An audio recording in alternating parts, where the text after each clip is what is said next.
Hello friends, welcome to my YouTube channel. तो आज हम यूकेरियोटिक कोशिका पढ़ेंगे। कल हमने प्रोकैरियोटिक कोशिका के बारे में पढ़ा था, ठीक है। तो आज हम यूकेरियोटिक सेल के बारे में पढ़ेंगे। यूकेरियोटिक सेल में क्या है,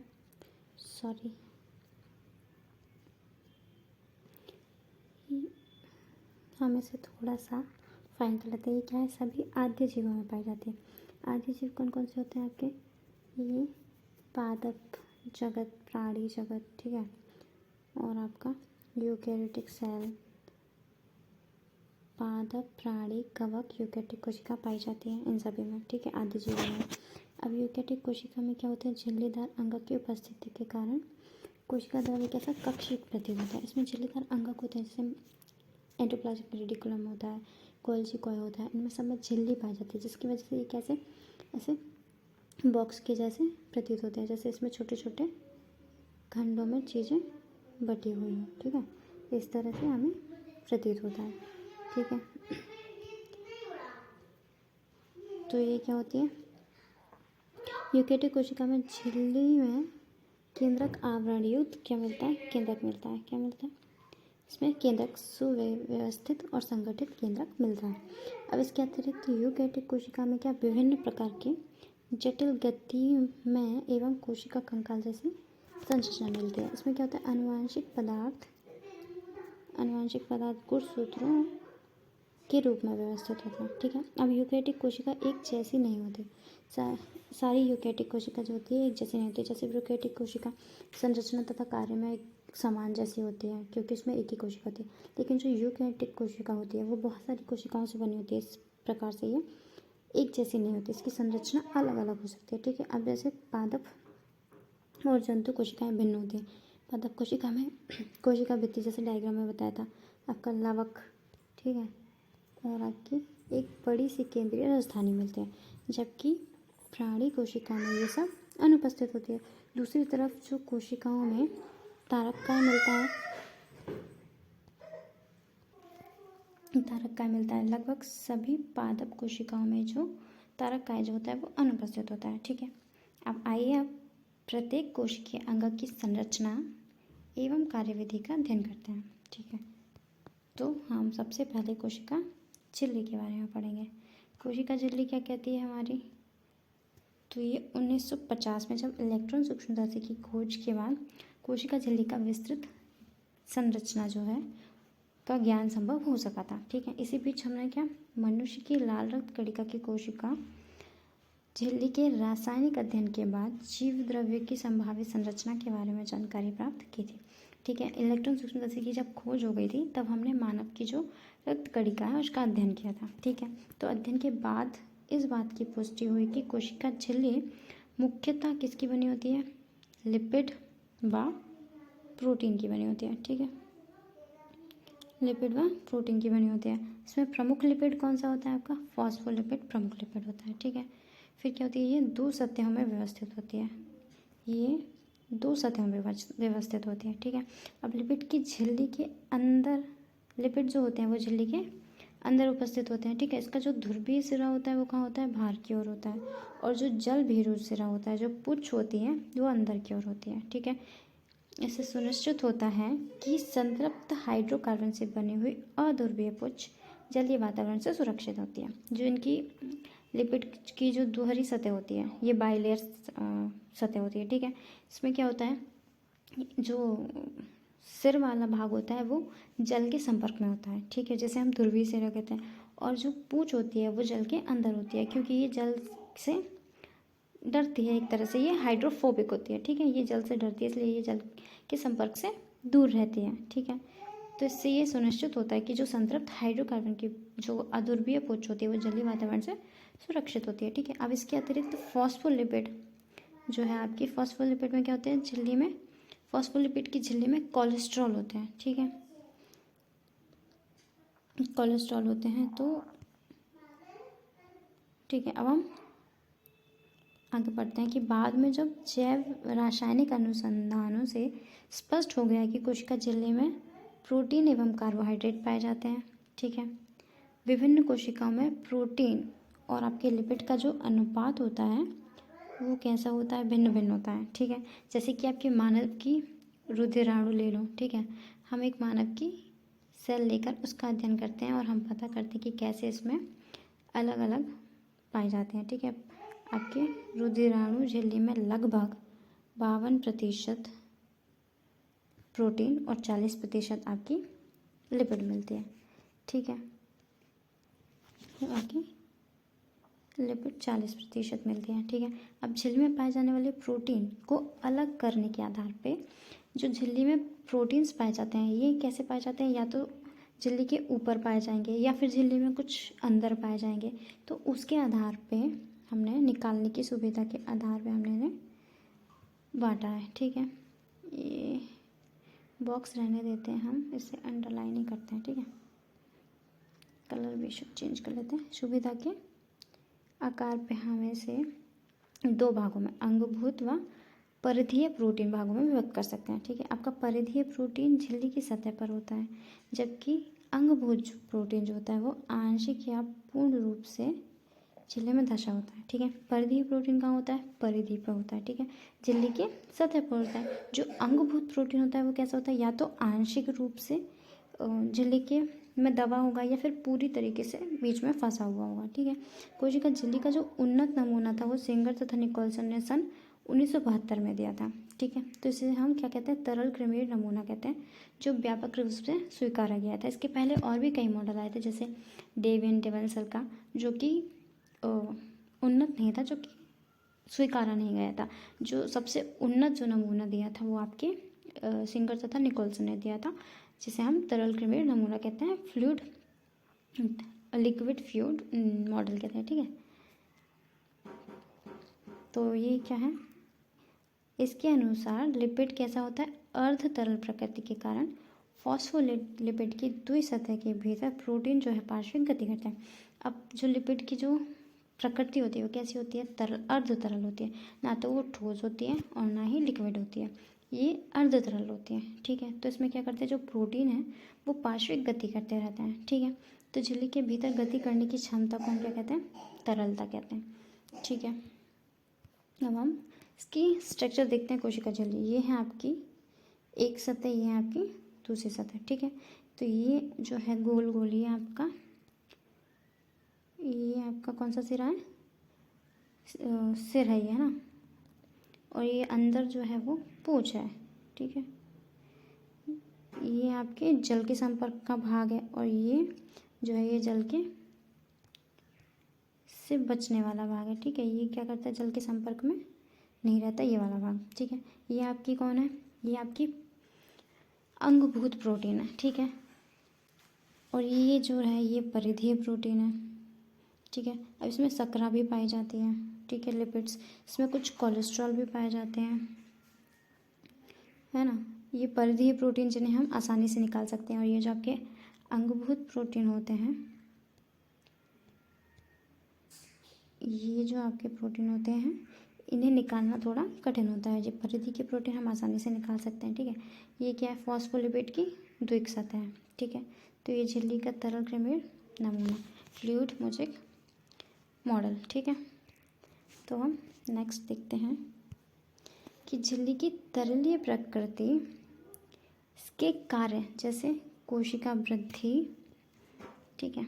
ये क्या है, कोशिका वृद्धि, अंतर कोशिकीय संयोजन का निर्माण, स्त्राव, अंतर कोशिका विभाजन इत्यादि की दृष्टि में महत्वपूर्ण है, ठीक है। अब जीवद्रव्य झिल्ली का सर्वाधिक महत्वपूर्ण कार्य जो होता है, इसके अणुओं का परिवहन होता है, ठीक है।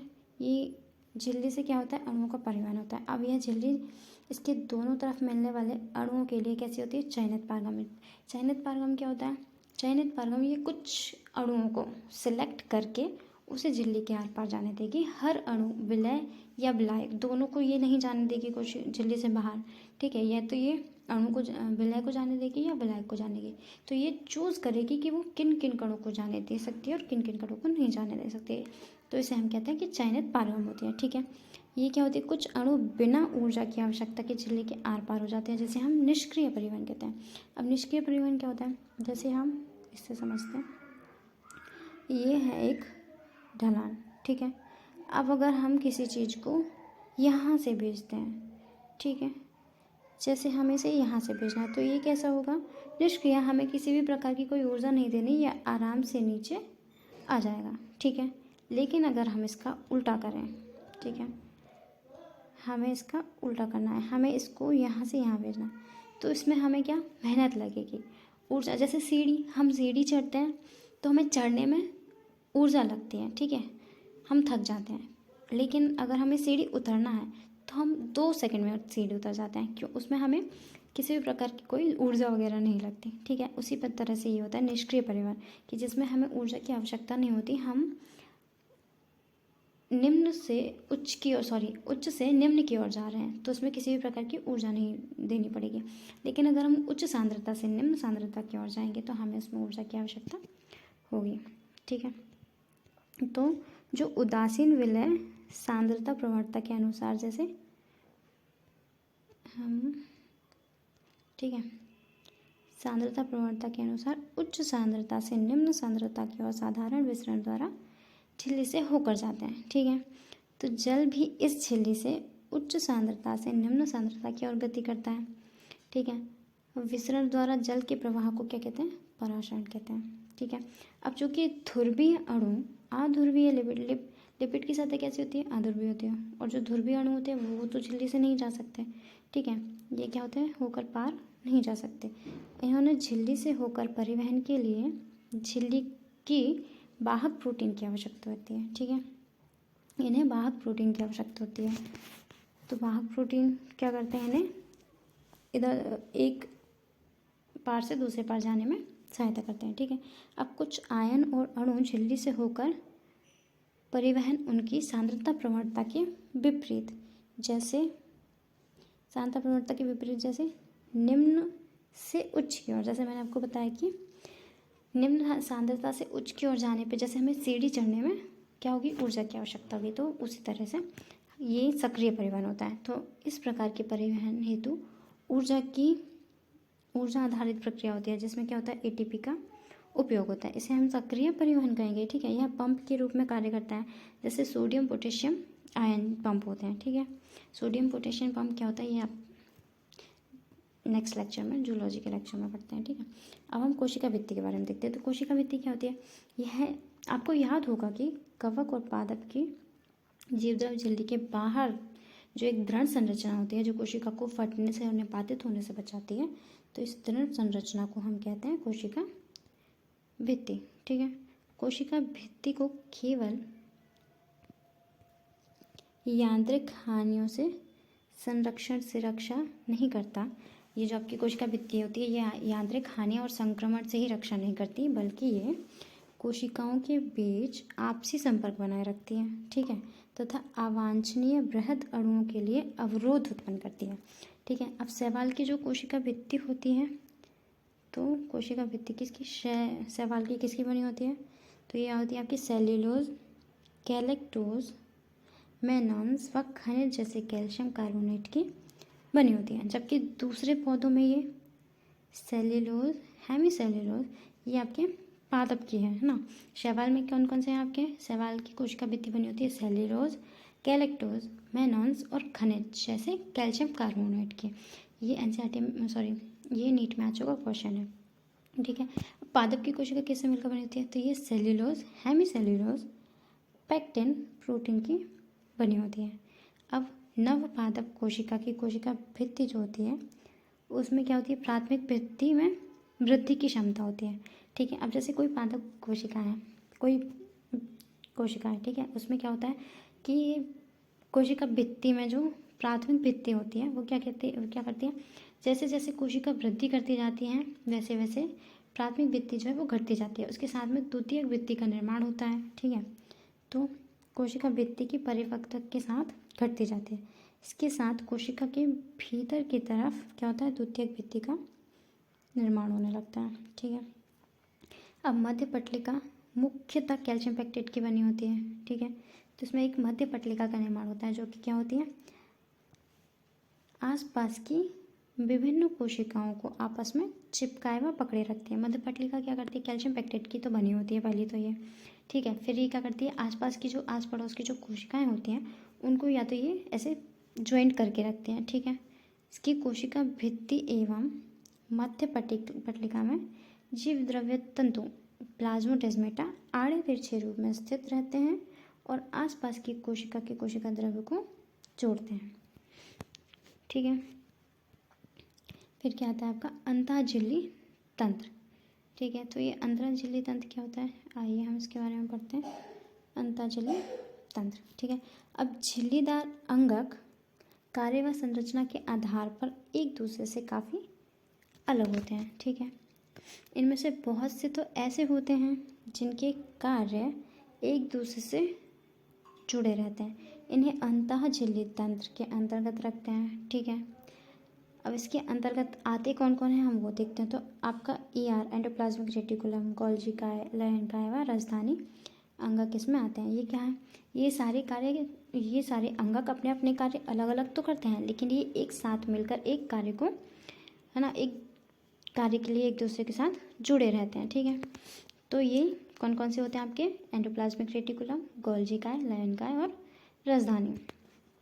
ठीक है, फिर आपके जो अंतःझिल्ली तंत्र में शामिल नहीं होते वो हैं आपके माइटोकॉन्ड्रिया, हरित लवक, पेरोक्सिसोम के कार्य उपरोक्त अंगों से संबंधित नहीं है, इसलिए इसे अंतःझिल्ली तंत्र के अंतर्गत नहीं रखते हैं। ठीक है, फिर हम आगे पढ़ते हैं। आपका आता है एंडोप्लाज्मिक रेटिकुलम। ठीक है, एंडोप्लाज्मिक रेटिकुलम क्या होता है, तो ये इलेक्ट्रॉन सूक्ष्मदर्शी से अध्ययन के पश्चात यह पता चलता है कि यूकैरियोटिक कोशिका के कोशिका द्रव्य में चपटे आपस में जुड़े थैली युक्त छोटी नलिकावत जालिका तंत्र बिखरा रहता है, जिसे क्या कहते हैं, अंतःप्रद्रव्य जालिका कहते हैं। ये जो आपका अंतःप्रद्रव्य जालिका होती है ये केंद्रक झिल्ली से बिल्कुल जुड़ा हुआ होता है।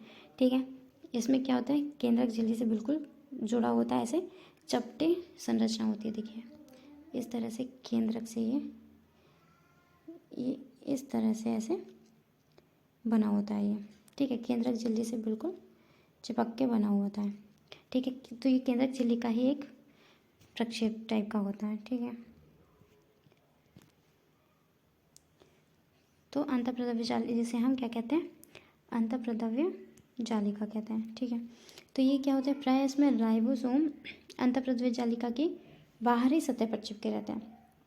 केंद्रक में क्या होती है, केंद्रिका में क्या होता है, सक्रिय राइबोसोमल आरएनए बनता है। ठीक है, तो वो क्या करता है, प्रोटीन का राइबोसोम का निर्माण करता है। ठीक है, आपका राइबोसोम का निर्माण करता है, तो राइबोसोम वहाँ से केंद्रक से निकल के अंतःप्रद्रव्य जालिका की झिल्ली पर चिपक जाते हैं, जिसे अंतःप्रद्रव्य जालिका की सतह पर राइबोसोम मिलते हैं। ठीक है, अब जिस सतह पर राइबोसोम मिलते हैं उसे हम खुरदरी अंतःप्रद्रव्य जालिका कहते हैं, और जिसमें राइबोसोम अनुपस्थित होते हैं उस जालिका को हम चिकनी अंतःप्रद्रव्य जालिका कहते हैं। ठीक है, फिर आते हैं कि चिकनी अंतःप्रद्रव्य जालिका कहते हैं। ठीक है, अब इसे चिकनी हम इसलिए कहते हैं क्योंकि इसमें राइबोसोम नहीं मिलते। अब जो कोशिकाएं प्रोटीन का संश्लेषण व स्त्रावण करने में सक्रिय भाग लेती हैं उसे खुरदरी अंतःप्रद्रव्य जालिका कहते हैं।